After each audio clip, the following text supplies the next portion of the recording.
Hi friends, let's start with a new chapter, the fundamental unit of life of class 9th. In this chapter, we will study about cell, shape and size of cell, types of cell, structure of cells, different cell organelles, difference between animal cell and plant cell, and cell division. So, before starting our chapter, we can clear our concept regarding cell. As we all know that in chemistry, we have studied that all things in this universe is made up of atom. Similarly, we living organisms are made up of small unit called cell. As name of chapter suggests, the definition of cell, the fundamental unit of life. But in brief, we can define cell as structural and functional unit of life. Cell is termed as the structural unit of life as it provides structure to our body. Cell is considered as the functional unit of life as all the functions of the body take place at cell level. Let's start. While examining a thin slice of cork, Robert Hooke saw that the cork resembled the structure of a honeycomb consisting of many little compartments. Cork is a substance which comes from the bark of a tree. This was in the year of 1665 when Hooke made this chance observation through a self-designed microscope. Robert Hooke called these boxes cell. Cell is a Latin word for a little room. In very first para, it tells about the discovery of cell. Cell was discovered by Robert Hooke in 1665 from the bark of tree. The cell was dead. Cell is a Latin word which means little room. Robert Hooke called it cell because the cell looked like a small honeycomb-like structure. Cell is the smallest unit of life. There is a question that what are living organisms made up of? Its answer is so easy. As we studied that cell is the structural and functional unit of life, cell is the smallest unit of life. Therefore, we all living organisms like plants, animals, human beings, etc. are made up of cell. We know that cell was discovered by Robert Hooke in 1665. Leeuwenhoek, it was also a scientist which discovered a living cell. Robert Hooke discovered a dead cell. Leeuwenhoek discovered a living cell. Robert Brown discovered nucleus and Perkins discovered protoplasm, the fluid substance of the cell. The cell theory was discovered by Schilding and Schwein. Cell theory states that all living organisms are composed of cell. Cell is the fundamental unit of life. As we all know that all the new cells comes from pre-existing cells.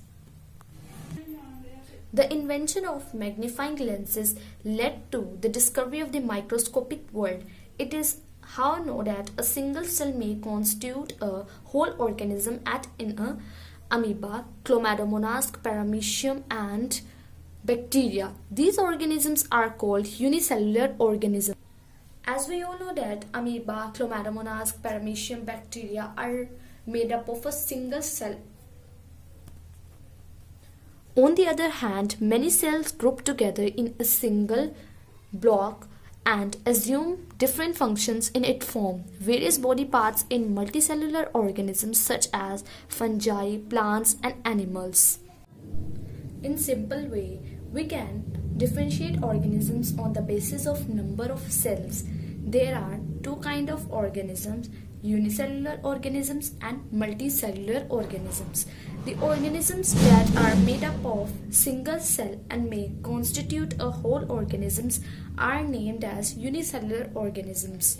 As the name suggests, uni means single-celled organisms. For example, amoeba, Chlamydomonas, Paramecium, bacteria, etc. Multicellular organisms, the organisms which are composed of a collection of cells that assume function in a coordinate manner with different cells specialized to perform particular tasks in the body are named as multicellular organisms. Multi mean more than one cell or many. For example, plants, animals, human beings, etc. Every multicellular organisms comes from a single cell. because cells divide to produce cells of their own kind. All cells thus comes from pre-existing cells. Some organisms can also have cells of different kinds. Look at the following pictures. It predicts some cells from the human body. Various cells from the human body such as smooth muscle cell, blood cells, nerve cells, sperm, ovum, bone cell, fat cell, etc. The shape and size of a cell are related to the specific function they perform. Some cells like amoeba have changing shape. In some cases, the cell shape could be more or less fixed and peculiar for a particular type of cell. For example, nerve cells have a typical shape. The shape and size of cell are different according to the kind of function they perform. According to the kind of function they perform, there is division of labor in cells. Like first cell constitute together to form tissues. After tissues, their organ, body system, and a proper body. Each cell has a certain kind of cell organelles to perform different type of functions like mitochondria for respiration, etc.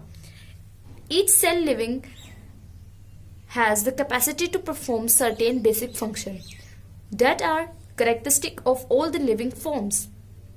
We know that there is a division of labor in multicellular organisms such as human being. This means that different parts of the human body perform different function. The human body has a heart to pump, stomach to digest food, and so on. Similarly, division of labor is also seen within a single cell. In fact, each such cell has got certain specific components within its own known as cell organelles. Each kind of cell organelles, the human body perform different functions. Each kind of organelles perform a specific function. These organelles together constitute the basic unit called the cell. It is interesting that all cells are found to have the same organelles no matter what their function is or what organisms they are found in. Structural organization of cell.